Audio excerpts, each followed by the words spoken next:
কেমন আছেন আপনারা সবাই? আশা করি ভালো আছেন। আমি আপনাদের জন্য নতুন একটি ভিডিও নিয়ে হাজির হয়েছি। চলুন ভিডিওটি শুরু করা যায়। AFRID আফ্রিক KANNS Africans. আফ্রিকানস অর্থ হচ্ছে ওলন্দাজ ভাষা থেকে উদ্ভূত একটি ভাষা, যা দক্ষিণ আফ্রিকা প্রজাতন্ত্রের কিছু ইউরোপীয় ভাষার অন্যতম।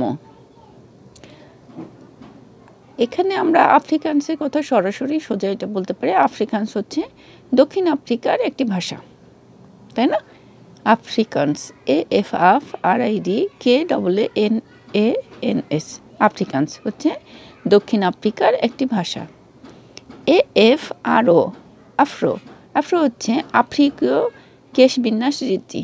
আফ্রিকার ছেলে মেয়েদের চুলের দেখবেন যে ওদের ডিজাইনটা কিন্তু আমি যেমন এশিয়ানদের মতো না, কিছুটা আলাদা। সেই চুল বিন্যাস রীতিটা কি বলছে? আফ্রো, আফ্রিকীয় কেশবিন্যাস রীতি। AFT আফট হচ্ছে জাহাজের পিছন দিকে। AFT আফট হচ্ছে জাহাজের পিছন দিকে। পরের শব্দে চলে আসি, এটা আমাদের বাংলা ভাষায় অনেক প্রচলিত একটি শব্দ। AFTER আফটার অর্থ পরবর্তী বা পরে। আপনারা তো জানেন শেষে আর থাকলে ওই আরটা কি রকম যেন ইংলিশে উজ্জ্বল থাকে, ঠিক উচ্চারিত হয় না। AFTER আফটার, ওই একই হ্যাঁ। আফটার অর্থ পিছনে, তারপর উত্তর পরবর্তী, মানে মোট কথা পিছন দিকটা বোঝাতে বা পরে বোঝাতে বা পরবর্তী বোঝাতে আফটার শব্দটা আমরা ব্যবহার করি। আমাদের বাংলা ভাষায় কিন্তু আফটার শব্দটা অনেক প্রচলিত এবং এমনভাবে আমরা ব্যবহার করছি যেমন বাংলার মধ্যে অনেক বিদেশি ভাষা যেমন ঢুকেছে ওরকম আফটার ঢুকে গেছে। আফটারনুন শব্দের অর্থ হচ্ছে অপরাহ্ন, বৈকালিক বা বৈকাল।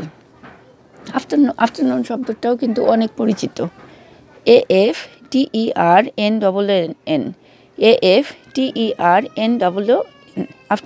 আফটারনুন বৈকালিক, অপরাহ্ন বা বৈকাল।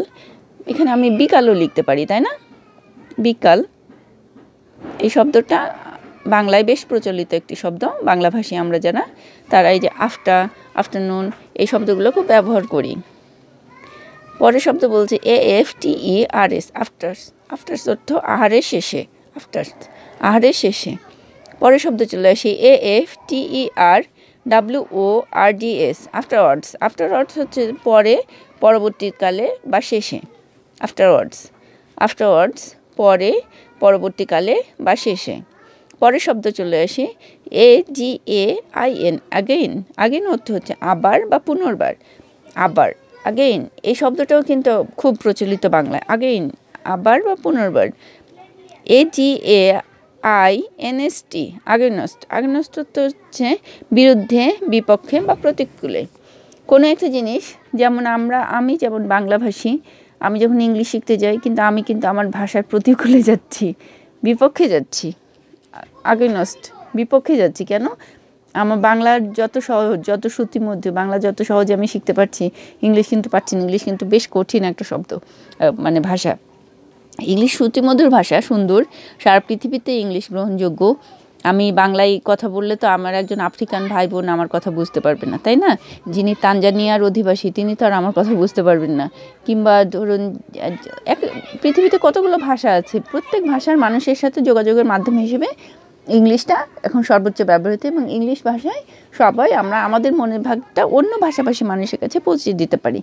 এই কারণে ইংলিশের গুরুত্ব এত বেশি, ইংলিশে এত চাহিদা বেশি, এবং আমরা সবাই কি করছি, নিজের মাতৃভাষা, আমার যেমন মাতৃভাষা বাংলা, এটার পাশাপাশি ইংলিশটাও শেখার চেষ্টা করছি, যেন ইংলিশের মাধ্যমে আমি আমার যে কথাগুলো, আমার বিপরীত পক্ষ, যিনি হয়তো আমার বিজনেস পার্টনার, যিনি হয়তো আমার লার্নের পার্টনার, এরকম যারা আছে শিক্ষার জন্য যে কোনো প্রয়োজনে আমরা আদান প্রদান করতে পারছি আমাদের মনের ভাব এবং ভাষার প্রয়োজনগুলো। চলুন আরেকবার পড়ে আসি। আফ্রিকানস হচ্ছে ওলন্দাজ ভাষা থেকে উদ্ভূত একটি ভাষা, যা দক্ষিণ আফ্রিকা প্রজাতন্ত্রের দুটি ইউরোপীয় ভাষার অন্যতম। আফ্রো হচ্ছে আফ্রিকীয় কেশবিন্যাস রীতি। আফট হচ্ছে জাহাজের পিছন দিকে। আফটার অর্থ পরবর্তী, পরে। আফটার অর্থ পিছনে, তারপর উত্তর পরবর্তী। আফটারনুন যার অর্থ অপরাহ্ন, বৈকালিক, বৈকাল, বাংলায় বহুল প্রচলিত শব্দ বিকাল। আফটার্স, আহারের শেষে। আফটারওয়ার্ডস, পরে, পরবর্তীকালে, শেষে। আগেইন, আবার, পুনর্বার। আগেনস্ট, বিরুদ্ধে, বিপক্ষে, প্রতিকূলে। তাহলে আমরা আজকে ইংরেজি কিছু শব্দের অর্থ শিখলাম। আশা করি ভিডিওটি আপনাদের ভালো লেগেছে। ভিডিওটি যদি ভালো লেগে ভিডিওটি প্লিজ লাইক করবেন। যদি মনে হয় চ্যানেল থেকে উপকার পাচ্ছেন তাহলে চ্যানেলটি সাবস্ক্রাইব করে রাখবেন, যেন পরবর্তীতে আমি কোনো ভিডিও দিলে আপনারা সেটা খুব সহজে পেয়ে যান। তো আজকের মতো বিদায় নিচ্ছি। সবাই খুব ভালো থাকুন, ইংরেজি সঙ্গে থাকুন, বাংলা ভাষাকেও ভালোবাসুন। বাই।